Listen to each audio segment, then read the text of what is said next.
Hi everybody. So this is the final construction on the left aileron, finally.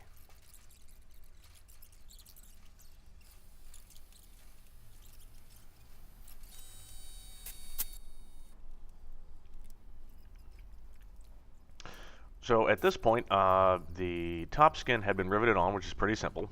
Top skin's on by itself, and in the last video you saw that, pardon me, that I had it sitting up in its cradle and just using a rivet gun and small bucking bar on the backside. The only caveats with that is you wind up having a couple of spaces, a couple of those rivets that are very difficult because, pardon me again, they're very close to where the stiffeners are.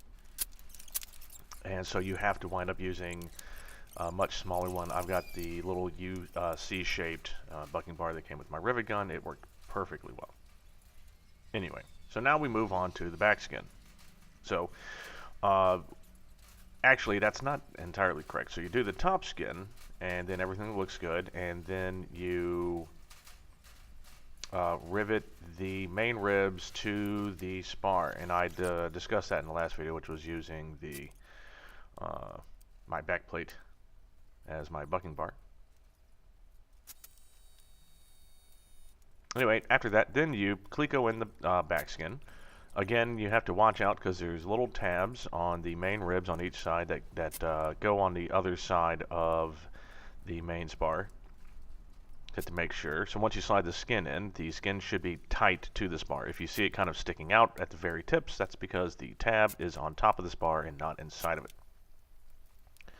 Once you get it in place, what I have used here is you can't see it very well because I am cinematographer extraordinaire. Is I have that 1 foot bucking bar that I had previously created for the elevators. There it is, which you saw in the shot for about a second. I use it in the same manner in which I riveted the elevators. So I stick it long ways between its two skins. It basically buttresses up to the spar. Then you kind of lift it. So what I did was I put the edge of the elevator right on the edge of my work surface. Not exactly on the edge, but a little bit into the table so that it doesn't come near the edge. And then I have the bucking bar stuck between the two skins up to where the rivet is.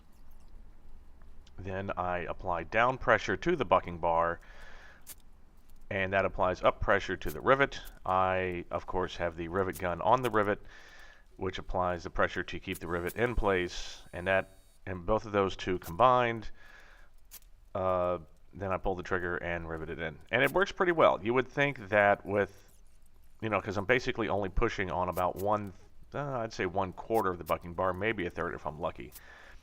When you think of the lever effect, that I'm trying to actually create more pressure.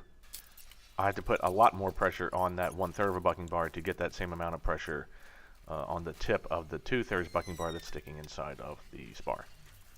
Now, you also might think, well, won't that bucking bar just kind of flop around because it's getting shot and it's on a long fulcrum?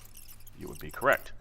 But again, so the nice part about the angle that this goes in is that spar has angles to the flanges.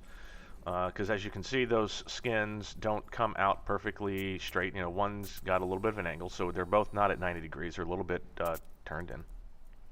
And so the bucking bar, once you have it pushed in there, all the way against the spar and pushed up against the rivet, it'll actually stay there.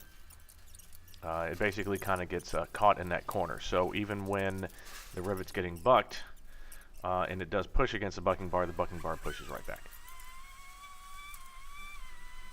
There's the roundabout long explanation.